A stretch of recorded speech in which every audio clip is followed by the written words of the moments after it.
سوال خاور ظفر صاحب of Tooting کا ہے، وہ یہاں تشریف رکھتے ہیں، تشریف لائیں۔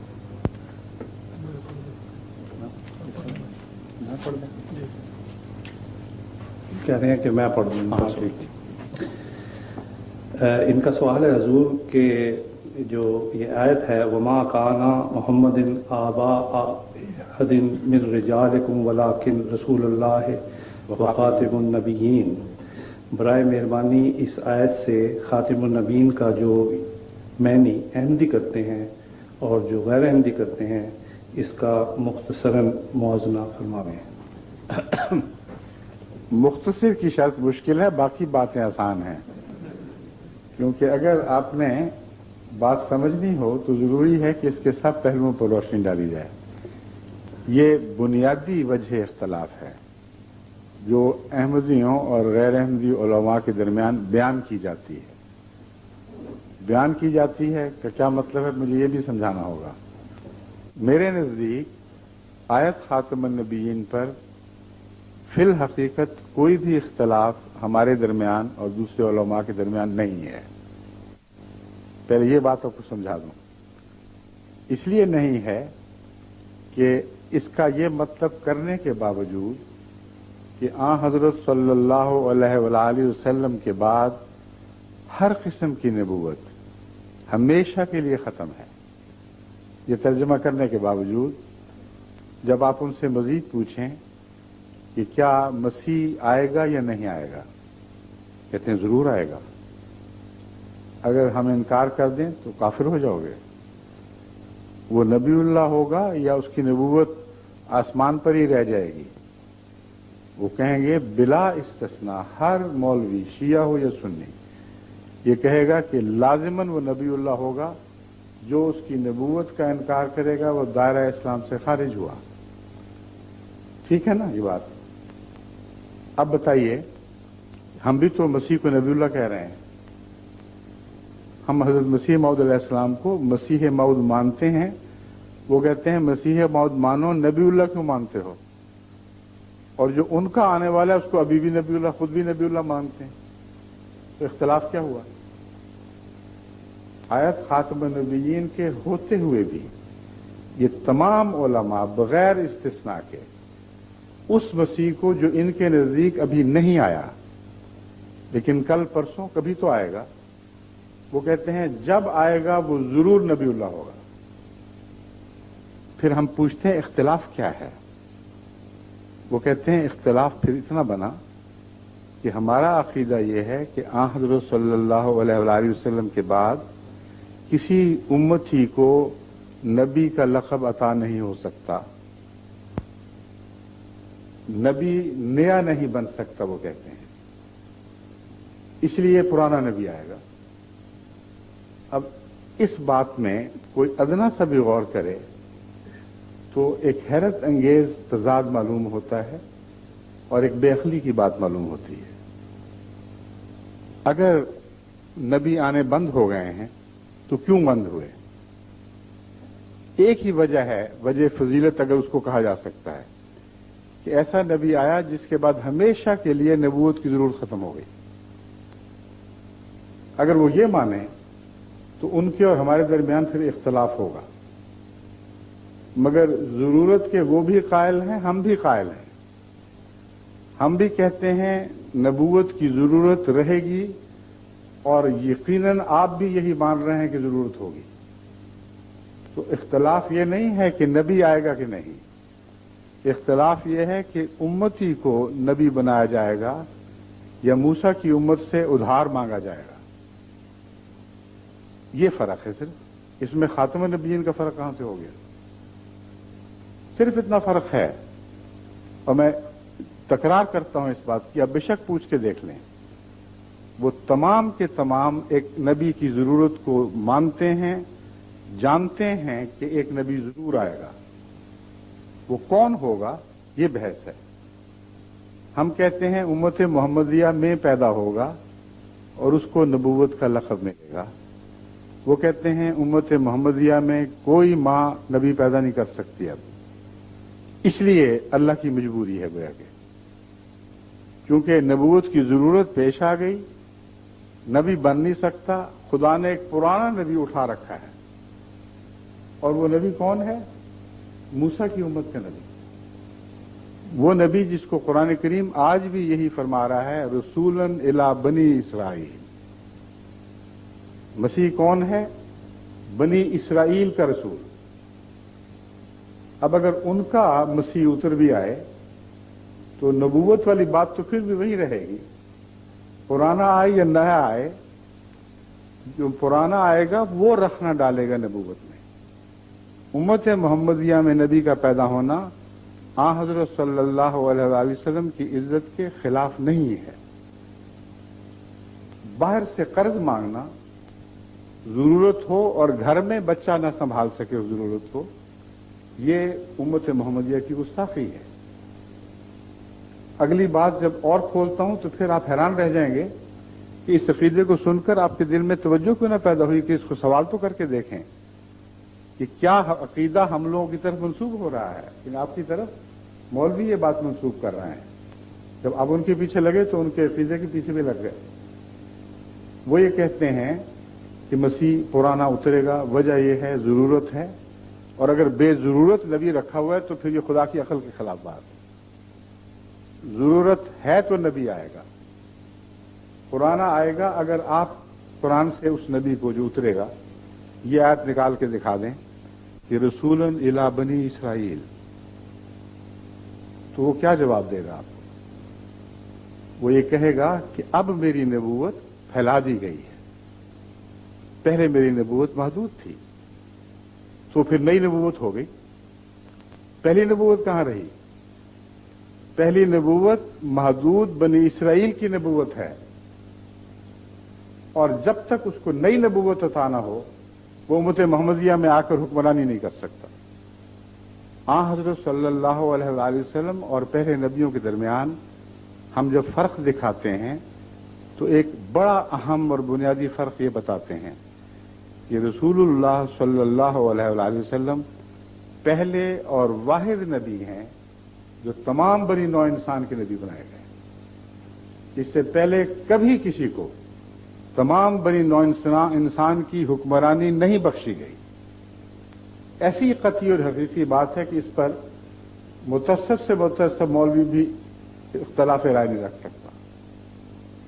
درست ہے، عیسیٰ ان میں تھے کہ نہیں تھے؟ اگر تھے تو یہ انقلاب کب آیا کہ عیسیٰ جو بنی اسرائیل کا محدود نبی تھا وہ محمد رسول اللہ کی عالمی نبوت میں شریک ہو گیا؟ شریک وہ ہوتا ہے جو باہر سے آتا ہے۔ بیٹا اپنے باپ کی دولت میں وارث کہلاتا ہے، شریک نہیں ہوا کرتا۔ اس لیے جو ہمیں جو کہتے ہیں شرک فی النبوت کرتے ہو، خود مشرک فی النبوت ہیں اور اول درجے کے۔ اور پھر آگے دیکھیں اس کا مطلب کیا بنتا ہے۔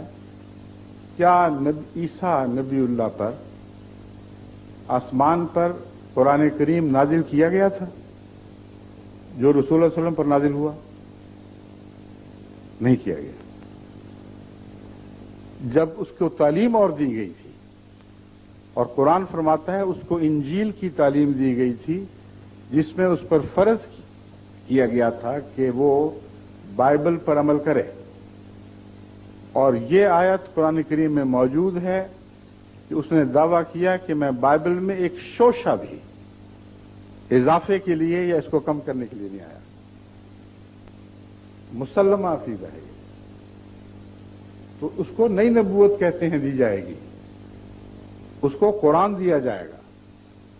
اور چونکہ اس نے نبی غیر نبی سے تعلیم حاصل نہیں کیا کرتا کلام الہی کی، اس لیے یہ عقیدہ انہوں نے بنایا ہے کہ قرآن اس پر دوبارہ نازل کیا جائے گا۔ اگر نہیں کیا جائے گا تو اس کو کیا پتا قرآن کیا ہے؟ اس کو تو بائبل کا پتا ہے۔ قرآن کا تو اشارتاً بھی اس کو کوئی کچھ بتایا نہ گیا پہلی زندگی میں۔ نیا آیا ہے تو گویا نیا قرآن لے کے آیا ہے۔ قرآن وہی صحیح جو محمد رسول اللہ کا ہے صلی اللہ علیہ وآلہ وسلم، مگر مسیح پر جب تک خدا براہ راست قرآن کریم نازل نہ کرے اس کو قرآن کی تعلیم کا کچھ پتہ نہیں۔ تو وہ شریک مکمل بن جاتا ہے رسول اللہ صلی اللہ علیہ وسلم کا. اس پر ایک دفعہ پھر قرآن نازل کیا جائے گا اور وہ جس کی حکومت بنی اسرائیل تک محدود تھی وہ کل عالم پر حکمران ہوگا. یہ نبی پرانا نبی نہیں ہے، یہ نیا نبی ہے. اور آخری نبی جو اس حیثیت سے دنیا دیکھے گی وہ حضرت محمد رسول اللہ صلی اللہ علیہ وسلم نہیں ہوں گے، بلکہ یہ نبی ہوگا. اس لیے یہ اختلاف جو ہے یہ محض لفظی بھی ہے اور زیادہ آگے جا کے دیکھیں تو بہت گہرا ہو جاتا ہے، مگر مسیح کے گرد. عقیدے کے لحاظ سے کوئی اختلاف نہیں. حضرت محمد رسول اللہ صلی اللہ علیہ وآلہ وسلم کے بعد نبی یہ بھی مانتے ہیں اور ہم بھی مانتے ہیں. ہم یہ کہتے ہیں کہ حضرت صلی اللہ علیہ وآلہ وسلم کے بعد کوئی نبی غیر قوموں سے، غیر امتوں سے نہیں آ سکتا. یہ محمد رسول اللہ علیہ وسلم کی امت ہے. جو بھی مصلح پیدا ہوگا اسی امت میں پیدا ہوگا. جو بھی فیض پائے گا محمد رسول اللہ سے پائے گا، آپ کے قرآن سے دین سیکھے گا. اور اس حیثیت سے وہ اطاعت میں جب بڑھ جائے گا تو محمد رسول اللہ ہو گیا.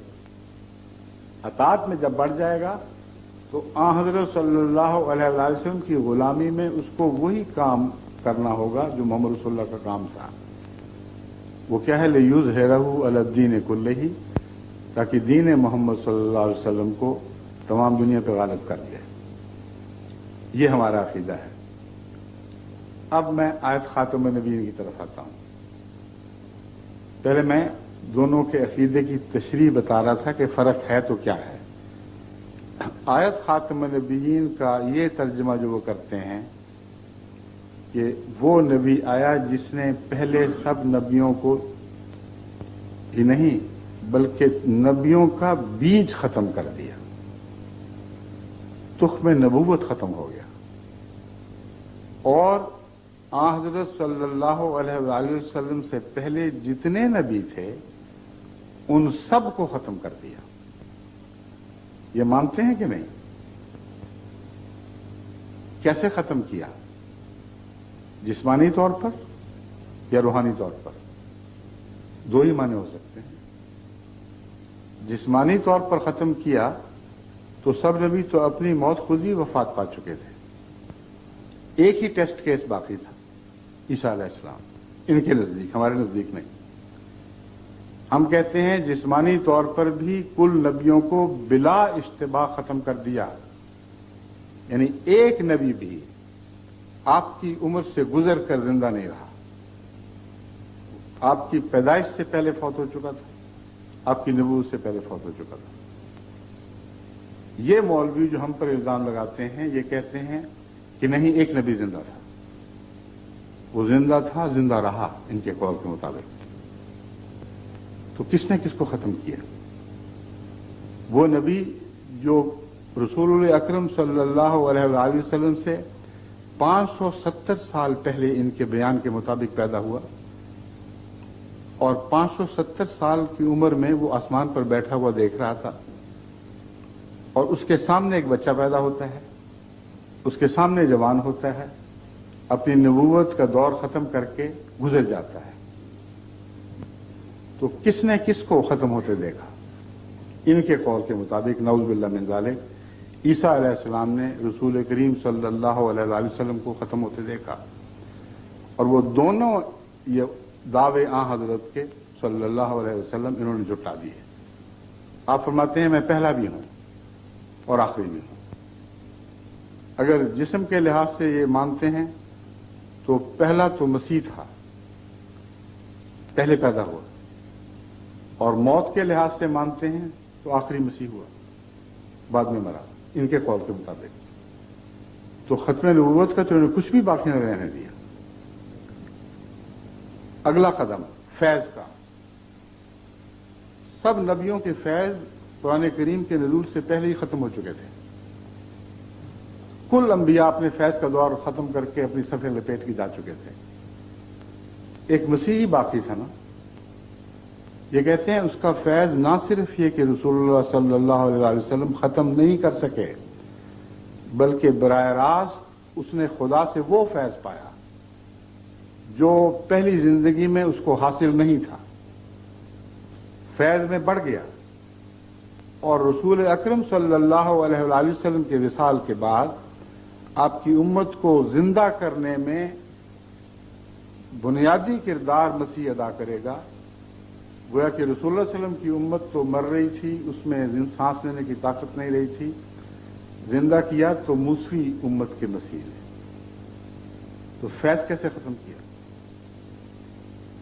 نہ جسم ختم کر سکے، نہ فیض ختم کر سکے، اور دعویٰ یہ ہے کہ ہم ختم نبوت کے قائل ہیں۔ غلط کہتے ہیں۔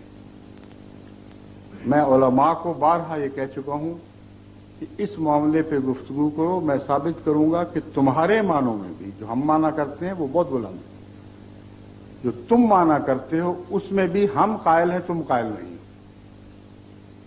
اور وہ ختم کا معنی ختم کرنا، جیسے کہ میں بیان کر رہا ہوں، یہ کرتے ہیں۔ اور میں ثابت کر چکا ہوں کہ نہ وہ جسم کو ختم مانتے ہیں جسمانی لحاظ سے، نہ روحانی لحاظ سے۔